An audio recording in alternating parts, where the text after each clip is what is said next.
The history classes के online platform में आपका स्वागत, अभिनंदन। तो कल अपन ने वर्ग एवं वर्गमूल के बारे में पढ़ा था। आज उससे आगे बढ़ते हैं। कल अपन ने किया था कि एक संख्या दी हुई हो तो उसका वर्ग कैसे ज्ञात करना है, फिर दो दिए हो तो उसका वर्ग कैसे ज्ञात करना है। फिर अपन ने किया था कि तीन दिए हो तो उसका वर्ग कैसे करना है। फिर आज अपन 3 से आगे बढ़ेंगे। अगर कोई संख्या इस तरह से दी हुई हो आपको, जिसमें लिखा हुआ हो 4 और इसका क्या करना है, आपको वर्ग करना है। इसका क्या करना है, वर्ग करना है। तो जैसे अपन ने एक वाली संख्या ली थी, जैसे अपन ने कौन सी संख्या ली थी, एक वाली संख्या ली थी, जिसमें अपन ने लिया था कि 11 का स्क्वायर किया था, तो उसमें अपन ने किया था 121। फिर उसके बाद में जब अपन ने एक लिया था, तो आप कितनी बार गए थे, 3 तक गए थे। यहाँ 2 थे तो 2 तक गए थे, या 3 है तो कहाँ तक गए थे अपन, 3 तक। 1 2 3 फिर 2 और 1, इस तरह से अपन ने 11 का किया था। तो आज अपन किस कर रहे थे, 4 का, यानी कि 4400। तो अपन को क्या करना है, सबसे पहले आपको 11 का जो आ रहा है उसी का लिखना है। जैसे 2 है तो 11 का लिखना है, 3 है तो किसका, 111 का लिखेंगे। 4 3 बार है तो किसका लिखेंगे, 111 का। अब यहाँ पर क्या करेंगे अपन, पहले 11 का लिखेंगे 121 और फिर कितने से गुणा करेंगे, जो संख्या दी हुई है 4 है तो 4 का वर्ग यानी 16 से गुणा करेंगे। जब 3 का किया था तो अपन ने 9 का गुणा किया था। जब 3 का किया था तो किसका गुणा किया था, 9 का गुणा किया था। तो अपन 4 का कर रहे हैं, इसलिए कितने का गुणा करेंगे, 16 का गुणा करेंगे। फिर ऐसे कैसे, अगर 5 हो, किसी भी संख्या में क्या दिया हुआ हो, 5 दिया हुआ हो, इस प्रकार से 5 गुणा 5 का वर्ग, 55 का वर्ग तो अपन आराम से कर लेंगे। लेकिन इस तरह से दिया हुआ आ जाए 5 गुणा 5, इसका क्या करना है, वर्ग करना है। तो इसका वर्ग अपन कैसे ज्ञात करेंगे कि 3 है तो 1 2 3 2 1 और फिर 5 का वर्ग यानी कि 25 से क्या करना है, इसका गुणा करना है। तो इसका क्या आ जाएगा, ये वर्ग आ जाएगा। क्या आ जाएगा, इसका वर्ग आ जाएगा। फिर जैसे अपन आगे बढ़ेंगे, ऐसे अगर कोई संख्या इस प्रकार से दी हुई हो 6 गुणा 6 और इसका क्या करना है, वर्ग करना है। 2 बार होगा तो आराम से कर लेंगे, लेकिन अगर 4 बार आ गया, इसका वर्ग करना है। इसका क्या करना है, वर्ग करना है। तो अपन क्या करेंगे, सबसे पहले अपन ये करेंगे कि कितनी बार है, 4 बार है। 1 2 3 4, फिर वापस आ जाओ 3 2 1 और फिर कितना है, 6 है। इसका मतलब कितने से गुणा करेंगे, 36 से गुणा करेंगे। ये आ गया वर्ग इसका। जब 36 से गुणा करेंगे तो इसका क्या आ जाएगा, आपके पास वर्ग आ जाएगा।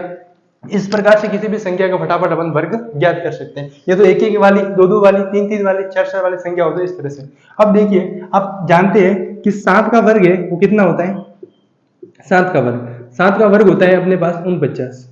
कितना होता है, 49 होता है। 7 का वर्ग कितना होता है, 49 होता है। जब मैं 7 के आगे 6 बढ़ाता जाऊंगा, 7 के आगे 6 क्या करते जाएंगे, अपन बढ़ाते जाएंगे। जैसे 7 के आगे 6 ले लिया तो ये 67 होंगे, 67। इसका वर्ग करना है। आपको करना कुछ भी नहीं है। जैसे जितने 6 बढ़ रहे हैं, जितने 6 क्या हो रहे हैं, बढ़ रहे हैं, अपन इनके बीच में 48 को लेके आ जाएंगे। 48 को क्या करेंगे, इसके बीच में लाएंगे। देखो कैसे लाना है, ये 67 है तो ये 49 ऐसे का ऐसे लिखना है, क्योंकि 7 के लिए है ये 49। अब कितनी बार 6, एक बार, तो एक बार 48 ले लो। बस ये आ गया उत्तर आपका। ठीक है, आ गया आपका उत्तर। फिर आगे देखो, अपन आगे बढ़ते हैं। 2 बार ले लिया मैंने, ये क्या कर दिया, 2 बार ले लिया। ये जैसे 2 बार ले लिया, जैसे ही 2 बार ले लिया तो क्या करेंगे, ये 4 और ये 9 और कितनी बार लेना है, 2 बार है तो 2 बार ले लो। 4 4 8 8, ये आ गया, ये उत्तर आ गया।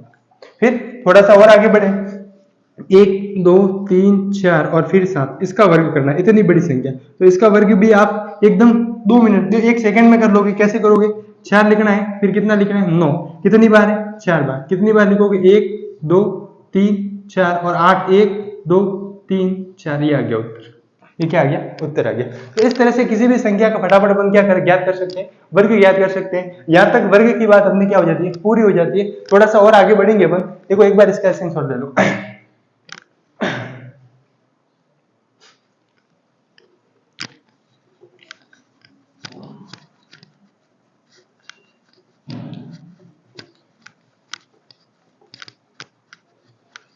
तो आपके एक और नेम आ जाता है इसमें, जिसका नाम है पाइथागोरस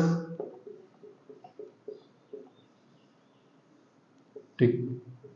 और इस पाइथागोरस ट्रिक के सवाल है वो बड़े बड़े कंपटीशन एग्जाम में आते हैं। किसी भी प्रकार का कंपटीशन एग्जाम हो, उसमें लगभग किसी न किसी रूप में पाइथागोरस ट्रिक के सवाल पूछता है। पाइथागोरस ट्रिक में होता ये है कि 3 संख्याएं दी हुई होती है। कितनी संख्या दी होती है, 3 संख्या दी हुई होती है। उन 3 संख्याओं में से बड़ी संख्या का वर्ग, उन 3 संख्याओं में से बड़ी संख्या का वर्ग दोनों छोटी संख्याओं के वर्गों के योग के बराबर होता है। दोनों छोटी संख्याओं के वर्गों के योग के क्या होता है, बराबर होता है। इस तरह से पाइथागोरस ट्रिक में 3 संख्या होती है। कितनी संख्या होती है, तीन संख्या होती है। कितनी संख्या? तीन संख्या।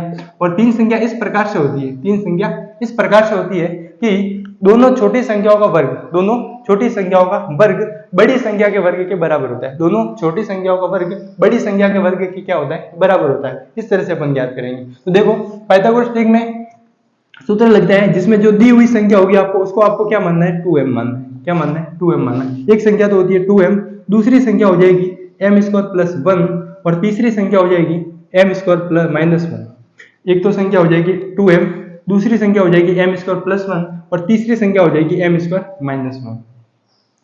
एक तो संख्या हो जाएगी 2m, दूसरी संख्या हो जाएगी m स्क्वायर प्लस 1 और तीसरी संख्या हो जाएगी m स्क्वायर माइनस 1। इस तरह से अपने तीनों संख्या आ जाएगी। इस तरह से क्या आ जाएगी? अपने पास तीनों संख्या आ जाएगी। ये सूत्र है। अब देखो किस तरह से सवाल को करना है। सवाल को इस तरह से कि आपको एक संख्या दी हुई होगी, जैसे एग्जांपल के लिए 12 दिया हुआ है। पाइथागोरस ट्रिक की दो अन्य संख्या है वो ज्ञात कीजिए। इस तरह से आएगा कि एक संख्या है वो कितनी दी हुई है? 12 दी हुई है। तो पाइथागोरस ट्रिक की दो अन्य संख्या को क्या करनी है? अपने ज्ञात करनी है। अब दो अन्य संख्या कैसे ज्ञात करनी है? तो जो दी हुई संख्या है उसको आपको 2m मानना है। क्या मानना है? 2m मानना है। जो दी हुई संख्या है उसको आपको क्या मानना है? 2m मानना है। अब दी हुई संख्या कौन सी है? 12 है। दी हुई संख्या कौन सी है? 12 है। तो 12 को मैं क्या मानूंगा? 2m मानूंगा। देखो यहां से मानते हैं 2m बराबर कितना मानेंगे? 12। 2m बराबर क्या मान लिया मैंने? 12। तो यहां से m बराबर कितना आ गया? m बराबर आ गया 12/2 यानी कि कितना आ गया? 6 आ गया। 12/2 यानी कि कितना आ गया? 12 में 2 का भाग दिया तो कितना आ गया? 6 आ गया। अब यहाँ से m का मान अपने पास कितना आ गया? 6 आ गया। अब दूसरी संख्या ज्ञात करनी है तो m स्क्वायर प्लस 1 इसको लो, तो m square plus 1, m square plus 1 बराबर में यहाँ से देखो m का मान कितना है? 6। 6 का क्या करो? वर्ग करो और प्लस क्या करो? 1 करो। यहाँ से देखो 6 का वर्ग कर दिया, 36 प्लस 1 कितना आ जाएगा? 37। ये दूसरी संख्या आ गई आपके पास। तीसरी संख्या के लिए अपन क्या करेंगे? m स्क्वायर माइनस 1 तो बराबर क्या करेंगे? 6 का वर्ग माइनस 1 बराबर 36 माइनस 1 कितना आ गया? 35 आ गया। कितना आ गया? 35। अब अपने पास तीनों संख्या आ गई। अपने पास तीनों संख्या आ गई। कौन कौन सी? 12, दूसरी संख्या कितनी आई? 37, 35 और तीसरी संख्या मान लेते हैं अपन 37। अब ये बन गया पाइथागोरस ट्रिक। ये क्या बन गया? Pythagoras trick. देखो 6 का 36 और 1 37 हो गया और 36 में से 1 गया तो कितना रह गया? 35। एक संख्या तो ये आई थी, दूसरी संख्या ये आई है और तीसरी संख्या अपने को दी हुई थी। तीसरी संख्या क्या थी? अपने को दी हुई थी। तो इस तरह से आपके पास तीनों संख्या आ गई। इस तरह से अपने पास क्या आ गई? तीनों संख्या आ गई। अब इसमें से देखो जो बड़ी संख्या का वर्ग है, बड़ी संख्या का वर्ग यानी कि 37 का वर्ग करोगे तो 35 के वर्ग और 12 के वर्ग के क्या आएगा? बराबर आएगा। जब भी आप 37 का वर्ग करोगे 37 का तो 35 के वर्ग और 12 के वर्ग के क्या आएगा? हमेशा बराबर आएगा। ये ध्यान रखना है। 12 दिया था अपन को, कितना दिया था? 12। तो यहाँ से सबसे पहले अपन ने m का मान ज्ञात किया तो m का मान कितना आ गया? 6 आ गया। m का मान कितना आ गया? 6 आ गया। फिर m square plus 1, m square plus 1, m का स्क्वायर किया प्लस 1 यानी कि 36 प्लस 1, 36 प्लस 1 कितना आ गया? 37 आ गया। फिर आगे अपन ने किया m square minus 1, m square minus 1, m square minus 1 तो m स्क्वायर 36 माइनस 1 कितना आ गया? 35 आ गया। कितना आ गया? 35 आ गया। 12 आ गया, 35 आ गया और कितना आ गया? 37 आ गया। 12 आ गया, 35 आ गया और कितना आ गया? 37 आ गया। फिर आगे बढ़ते हैं अपन। जैसे कि कोई संख्या अन्य दी हुई है, मान लीजिए एक संख्या दी हुई है 18। कितनी दी हुई है? 18 दी हुई है। अब इसका भी क्या करना है? पाइथागोरस ट्रिक की दो अन्य संख्या ज्ञात करनी है। तो इसको अपन क्या मानेंगे? 2m बराबर कितना दिया हुआ है? 18 दिया हुआ है। 2m बराबर कितना दिया हुआ है? 18। यहाँ से m का मान ज्ञात करो। m बराबर कितना आ गया? 18/2 यानी कि कितना आ जाएगा? 9 आ जाएगा। 18/2 करते ही कितना आ गया? 9 आ गया। अब यहाँ से देखो m square plus 1, m square plus 1, m square plus 1 करते ही बराबर में 9 का वर्ग किया 9 9 81 और प्लस में क्या कर दिया? 1 यानी कि कितना आ गया? 82, 82। फिर वापस m स्क्वायर माइनस 1 बराबर में 9 का वर्ग किया कितना आ गया? 81 और माइनस 1 बराबर कितना आ गया? 80 आ गया। अब ये तीनों संख्या हो गई अपने पास, 1 2 और ये 3, यानी कि पाइथागोरस ट्रिक की तीनों संख्या कौन कौन सी आ गई? 18 आ गया, फिर अपने पास 82 आ गया और फिर अपने पास कितना आ गया? 80 आ गया। ये तीनों संख्या। अब इसमें से बड़ी संख्या का वर्ग, बड़ी संख्या का वर्ग 82 का वर्ग इन दोनों संख्याओं के वर्गों के योग के बराबर होगा। 82 का वर्ग इन दोनों संख्याओं के वर्गों के योग के क्या आ जाएगा? बराबर आ जाएगा। ठीक है। आगे देखो अपन आगे एक और सवाल ले लेते हैं इसका। जैसे मान लीजिए फॉर एग्जाम्पल आपको दिया हुआ है 14। कितना दिया हुआ है? 14। तो यहाँ से 2m, इसको क्या मानना है? सीधा 2m। 2m बराबर कितना है? 14। तो m बराबर यहाँ से ही देखो फटाफट 14/2 कितना आ गया 7 आ गया। 14/2 करते कितना आ गया 7। आगे देखो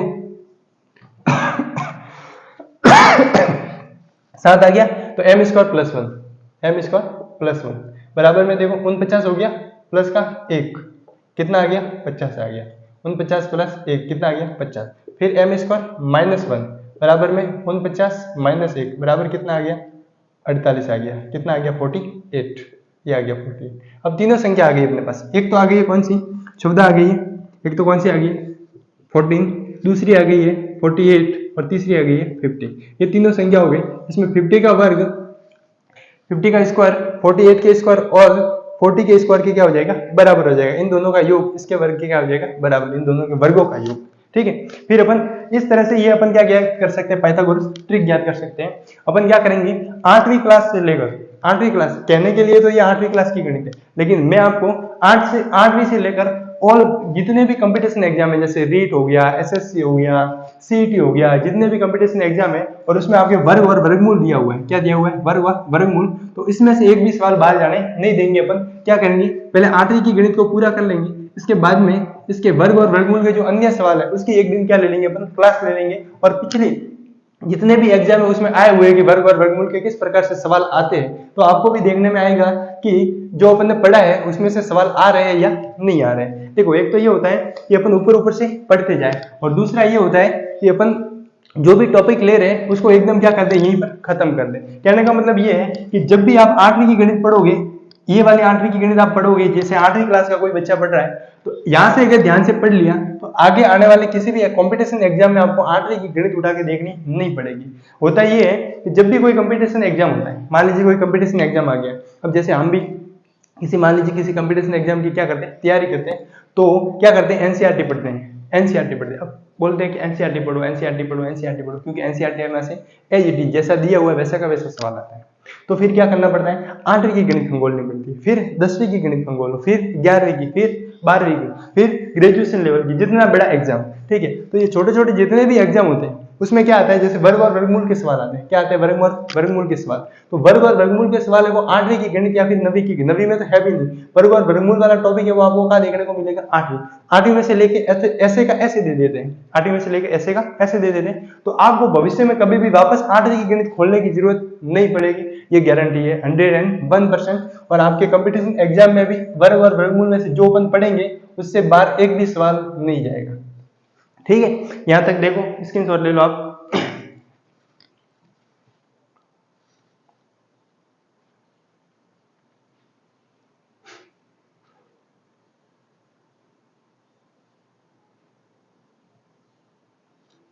ठीक है, आगे बढ़ते हैं।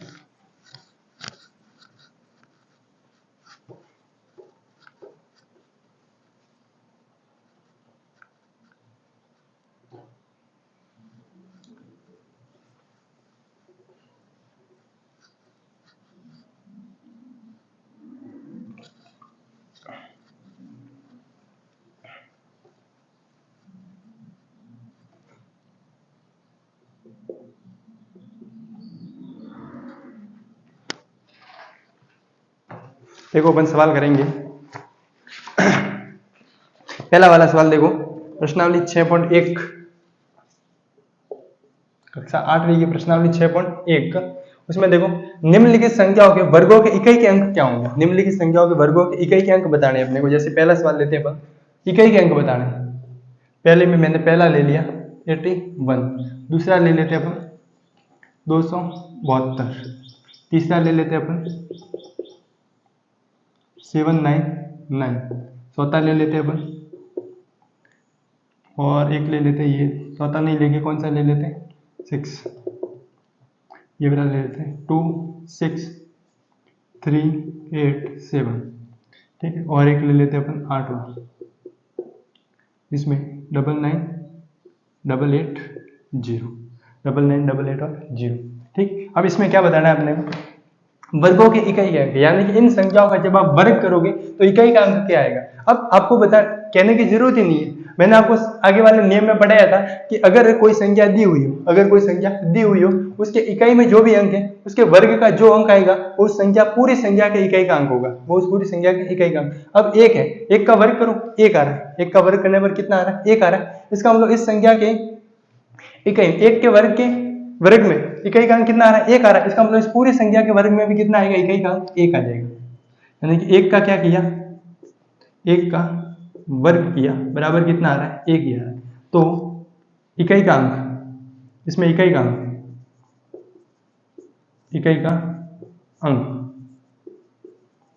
बराबर कितना आ जाएगा, एक आ जाएगा। ठीक है, इस वाली संख्या में देखो दो का वर्ग करते ही कितना आ गया, दो का वर्ग 6। इसमें इकाई का अंक कितना हो जाएगा, 6। अब यहां से देखो 9 का 81, तो इकाई का अंक 81।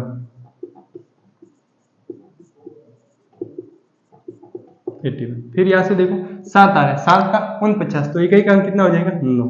फिर यहाँ से 0 आ रहा है, 0 आ रहा है जब भी किसी संख्या के पीछे 0 आ रहा है या फिर 5 आ रहा है, जब भी किसी संख्या के इकाई के अंक में 0 आ रहा है या फिर क्या आ रहा है, 5 आ रहा है, तो जब भी किसी संख्या के इकाई के अंक में 0 आ रहा है तो उसके वर्ग में भी इकाई का अंक क्या हो जाएगा, 0 हो जाएगा। उसके वर्ग में भी इकाई का अंक 0। अगर किसी संख्या के इकाई के अंक में 5 आ रहा है, कितना आ रहा है, 5 आ रहा है, तो उसके इकाई के अंक में कितना हो जाएगा, हमेशा 5 हो जाएगा। ये ध्यान रखना आपको, 0 और 5 का क्या रहता है, सेम रहता है, बाकी सबका क्या होता है, बदल जाता है। बाकी सबके जो इकाई के वर्ग के इकाई के अंक में आ रहा है लास्ट वाली संख्या के, वो आ जाएगा। अब यहाँ पर देखो, ये इस वाली आगे वाली संख्या को देखने की जरूरत ही नहीं है, और यहाँ पर भी इस आगे वाली संख्या को देखने की जरूरत ही नहीं है। आपको पीछे वाला अंक लेना है और उसका क्या ज्ञात करना है, सीधा सा वर्ग ज्ञात करना है। ठीक है, आगे देखो, अपन आगे बढ़ते हैं। सवाल नंबर दूसरा देखो, निम्नलिखित संख्या स्पष्ट रूप से पूर्ण वर्ग संख्याएं हैं, पूर्ण वर्ग संख्या नहीं है, इसका कारण बताना है हमने को। आपके सामने जो संख्या दी हुई है वो पूर्ण वर्ग संख्या नहीं है, इसका आपको क्या बताना है, कारण बताना है। देखिए मैं लिखता हूं यहां पर, पहला 57, दूसरा 2 3 4 5 3, और एक और सवाल ले लेते अपन, जैसे मान लीजिए ले लेते अपन 8वां,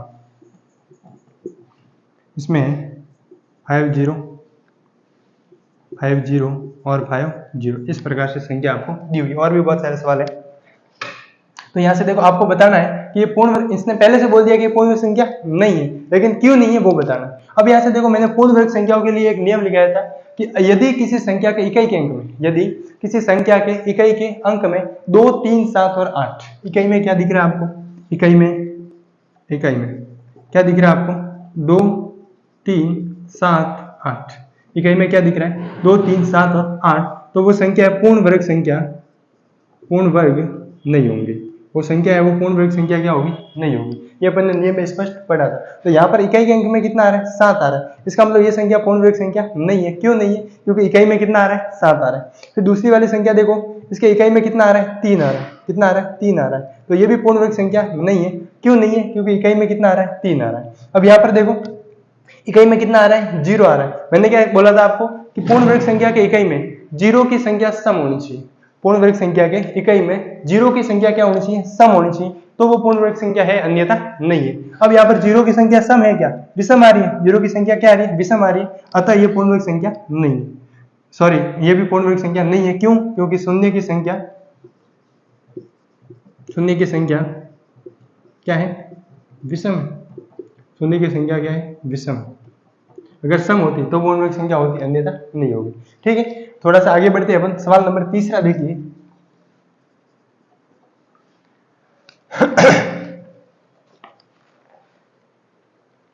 निम्नलिखित संख्या में से किस संख्या का वर्ग विषम संख्या है, निम्नलिखित संख्या में से किस संख्या का वर्ग है वो विषम संख्या है। अब आपको बताना है कि किस संख्या का वर्ग है वो विषम संख्या है। देखो, पहली संख्या है 4 3 4, दूसरी संख्या है 2 8 2 6, फिर एक और ले लेते हैं अपन, तीसरी संख्या है 7 7 9, चौथा 8 2 0 0 4।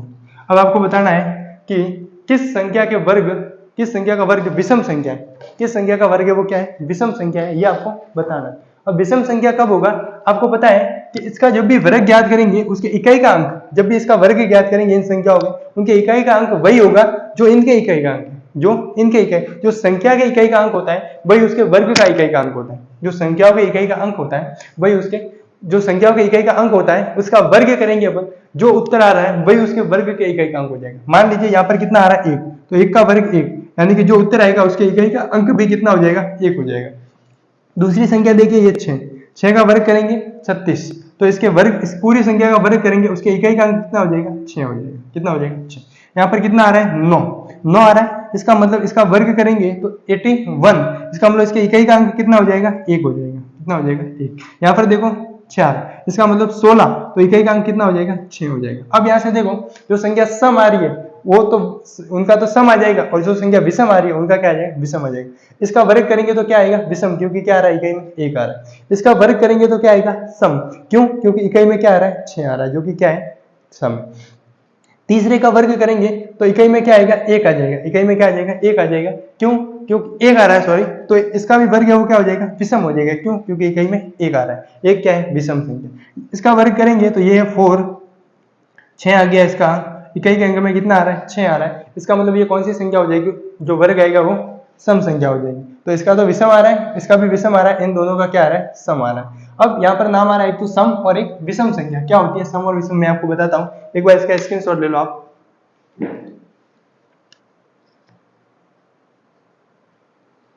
आगे बढ़ते हैं।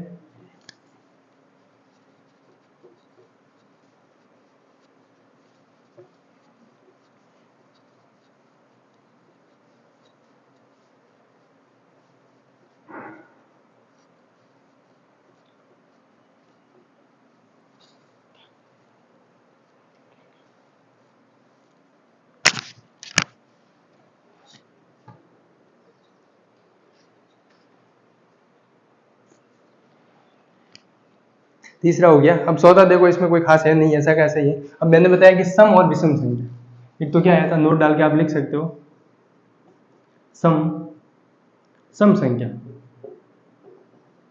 सम संख्या। अब क्या होती है सम संख्या, सम संख्या, सम संख्या का मतलब होता है वे संख्याएं जिसमें 2 का भाग पूरा पूरा जाता है, वे संख्याएं जिसमें 2 का भाग किया जाता है, पूरा पूरा जाता है, सम संख्या कहलाती है। वे संख्याएं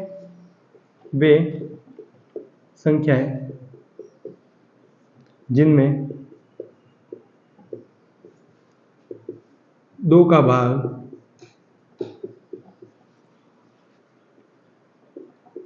पूरा जाता है, क्या कहलाती है, सम संख्या कहलाती है। दूसरी होती है विषम संख्या। क्या होती है, विषम संख्या, वे संख्याएं जिनमें 2 का भाग पूरा नहीं जाता है, 2 का भाग पूरा नहीं जाता है, अर्थात दूसरे शब्दों में मैं कहूं तो वे संख्याएं जो सम नहीं होती है, वे संख्याएं जो सम नहीं होती है, कौन सी हो जाएगी, विषम हो जाएगी। कौन सी हो जाएगी, विषम हो जाएगी। तो वे संख्याएं जिनमें 2 का भाग पूरा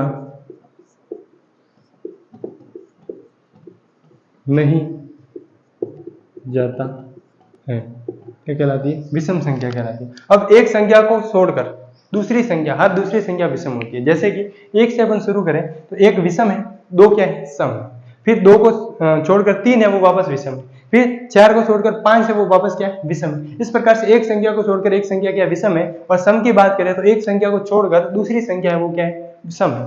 जैसे मैं यहाँ से गिनती लिखूं, 1 2 3 4 5 6 7 8, इस तरह से अपन क्या हो रहे हैं, आगे बढ़ रहे हैं, आगे क्या हो रहे हैं, बढ़ रहे हैं। तो अब यहाँ से देखो, जैसे एक को छोड़ दिया ये दूसरी ले ली, इसको छोड़ दिया ये ले लिया, इसको छोड़ दिया ये ले लिया, इसको छोड़ दिया ये ले लिया, ऐसे आगे। तो ये जो भी बॉक्स में आ रही है संख्या, जो क्या आ रही है, बॉक्स में आ रही है, इनको अपन ने देखो एक को छोड़ कर लिया, इसको छोड़ दिया ये ले लिया, इसको छोड़ा ये लिया, इसको छोड़ा ये, इसको छोड़ा ये लिया, इसको छोड़ा ये लिया। जो इन एक एक संख्या को छोड़ा है, क्यों यहाँ से 1 से शुरू हो रही है, और जो बॉक्स के बाहर है वो तो क्या कहलाती है, आपकी विषम कहलाती है। क्या कहलाती है, विषम। और दूसरी जो बॉक्स के अंदर आपको दिखाई दे रही है, एक एक संख्या मैंने ली है, वो कौन सी संख्या है? सम संख्या है। इस तरह से आगे बढ़ते रहना है, इस तरह से आगे बढ़ते जाना है, अनंत तक जाती है। ठीक है, जिसमें 2 का भाग पूरा पूरा जाता है वो तो कौन सी होगी? सम संख्या होगी। जिसमें 2 का भाग पूरा पूरा नहीं जाता है वो कौन सी हो जाएगी? विषम हो जाएगी। कौन सी हो जाएगी? विषम हो जाएगी। ठीक है, यहाँ तक आगे देखो, अपन आगे बढ़ते हैं। जैसे एक सवाल दिया हुआ है कि पांचवा, चौथा पांचवा कुछ है नहीं खास, जो दिया हुआ है उस तरह से करना है। छठा सवाल है, इसको कर लेंगे अपन। सातवां देखो, योग संख्या को बिना योगफल ज्ञात कीजिए। जैसे ये देखो, जहां तक अपन ने नियम में पढ़ा था कि जितनी संख्याओं का योग दिया हुआ है उतने का क्या करूं? वर्ग। तो पहले में देखो 1 2 3 4 और 5, कितनी संख्या दी हुई? 5, तो कितना आ जाएगा? 5 का वर्ग यानी कि 25 आ जाएगा। ठीक है, और 8 में एक एक संख्या को क्या करना है? अपने को घटाना है, एक एक संख्या को सॉरी योग के रूप में लिखना है। तो 7 विषम संख्या 1 3 5 7, इस तरह से कितने लिखनी है? 7 लिखनी है। तो कितना आ जाएगा? 49। और इस तरह से 11 लिखेंगे तो कितना आ जाएगा? 121 आ जाएगा। ठीक है, आगे वाला सवाल है जिसमें 90 है, जिसमें 12 और 13 दिया हुआ है। वर्ग के बीच में कितनी संख्या होगी? तो 12 का वर्ग से 13 के वर्ग। तो दो क्रमांगत संख्याओं के वर्गों के बीच में संख्या वाला मैंने नियम लिखाया था कि n है और n + 1 है तो 2n आ जाता है, यानी कि पहले वाली संख्या का दुगुना। तो 12 और 13 है तो 24 हो जाएगा, 25 और 26 है तो 50 हो जाएगा, 99 और 100 है तो 99 का दुगुना यानी कि 198 हो जाएगा। ठीक है, ये इस प्रकार से। और छठा सवाल अपन करेंगे, उसमें दिया हुआ है, देखो क्या है, सवाल नंबर 6 इस तरह से दिया हुआ है, 1 का स्क्वायर प्लस 2 का स्क्वायर प्लस 2 का स्क्वायर बराबर क्या दिया हुआ है? 3 का स्क्वायर। फिर दूसरा देखो, 3 का स्क्वायर प्लस 4 का स्क्वायर प्लस 12 का स्क्वायर बराबर क्या दिया हुआ है? 13 का स्क्वायर। फिर आगे देखो, इस तरह से एक सवाल इसने दिया है, 4 का स्क्वायर दिख रहा है, ये दिन दिख रहा होगा तो इसको ऊपर ले लेता हूं। 4 का स्क्वायर प्लस 5 का स्क्वायर प्लस खाली जगह छोड़ दी यहाँ पर, और फिर 21 का स्क्वायर बराबर में। ठीक है, फिर एक सवाल और दिया हुआ है, लास्ट वाला, 6 का स्क्वायर प्लस 7 का स्क्वायर प्लस यहाँ पर संख्या है कोई और यहाँ पर भी कोई क्या है? संख्या है। इस तरह से दिया हुआ है। तो अब यहाँ से देखो एक नियम लग रहा है। अब कौन सा नियम लग रहा है वो यहाँ से देखो, यहाँ से देखो, जब 1 का स्क्वायर प्लस 2 का स्क्वायर प्लस 2 का स्क्वायर बराबर कितना आ रहा है? 3 का स्क्वायर आ रहा है। तो यहाँ पर किया क्या है इसने? 1 और 2 का गुणा कर दिया, इन दोनों का क्या कर दिया? गुणा कर दिया। ये देखो, 1 गुणा 2 कितना हो गया? 2, और 2 में 1 जोड़ दिया, 2 में 1 को क्या कर दिया? जोड़ दिया। तो 2 + 1 कितने का स्क्वायर आ गया? 3 का स्क्वायर आ गया। फिर आगे देखो, यहाँ पर 3 का दिया हुआ है और कितने का दिया हुआ है? 4 का दिया हुआ है। तो यहाँ से 3 और 4 का क्या कर दिया इसने? गुणा कर दिया। 4 तिया कितना हो गया? 12 हो गया। 4 तिया कितना हो गया? 12, और 12 में 1 को क्या कर दिया अपन ने? जोड़ दिया। तो 12 और 1 कितने हो गए? 13, यानी कि कितने का वर्ग आ गया? 13 का वर्ग आ गया। तो यहाँ का यहाँ अपन ये वाली प्रोसेस यहाँ पर भी लगाएंगे, ये 21 का स्क्वायर है।